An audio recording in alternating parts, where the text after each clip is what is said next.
Hier, nous vous parlions du plan du gouvernement contre le harcèlement scolaire qui touche un enfant sur 10 au cours de sa scolarité. On va aller un petit peu plus loin aujourd'hui avec ce dispositif innovant à Reims, une cellule d'écoute mise en place par une psychologue scolaire. Il s'agit de désamorcer, vous allez le voir, toutes les formes de violence. Anne Ediard, Paul-Antoine Boudet. Dans les rangs, votre fils se fait toujours remarquer par les adultes, c'est-à-dire qu'il crie, il y a beaucoup de jeux de bagarre. Catherine Giard est psychologue scolaire. Quand un enfant a des problèmes de comportement en classe ou des difficultés d'apprentissage, les enseignants lui demandent d'intervenir. Et elle commence toujours par un entretien avec les parents. Le fait de pouvoir retransmettre cette demande aux parents avant même que je rencontre l'enfant, ça leur permet déjà de s'approprier un petit peu le travail qui va être fait. Mais traiter les problèmes, c'est bien, les prévenir, c'est mieux.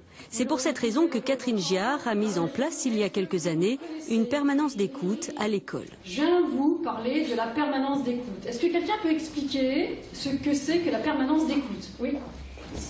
Tu essayes de résoudre les problèmes des enfants qui se sentent mal. Si on les garde dans le cœur, ça va presque nous faire pleurer et après on aura envie de frapper, mais au lieu de faire la violence, mieux aller voir la psychologue. La permanence d'écoute, c'est le jeudi après-midi. Si un enfant a besoin de parler, il lui suffit d'inscrire son nom et sa classe sur un petit bout de papier et de le glisser dans cette boîte. Il y a des demandes qui sont faites sur des papiers de toutes les tailles. Voilà. Donc évidemment, je ne les ouvrirai pas pour garder le secret des enfants qui sont demandeurs. Voilà. Les enfants le savent, tous leurs problèmes peuvent être abordés. Ici, il n'y a pas de petits bobos. Pour les enfants, tout est important.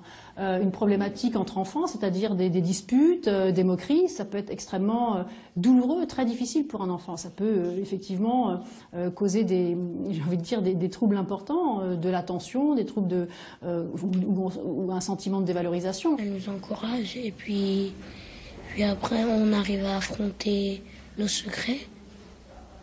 Et puis c'est ça qui est bien. Ça m'a bien servi. Ça pourrait servir à d'autres gens aussi. Parce qu'il ne faut pas que ça reste dans la gorge, sinon ça risque de faire encore plus mal. Le bilan est aussi positif pour l'école. Déjà, on a une façon de travailler dans l'école qui fait qu'on ne tolère pas la violence. Et avec l'aide de Madame Giard, on a effectivement beaucoup moins d'actes de violence répertoriés depuis un certain nombre d'années. Malheureusement, Catherine Giard ne peut pas faire le même travail partout. Elle a la charge de 10 établissements dans le secteur Sud-Reims, ce qui représente 1400 élèves, dont 900 en zone d'éducation prioritaire. Voilà, cette belle initiative. À suivre.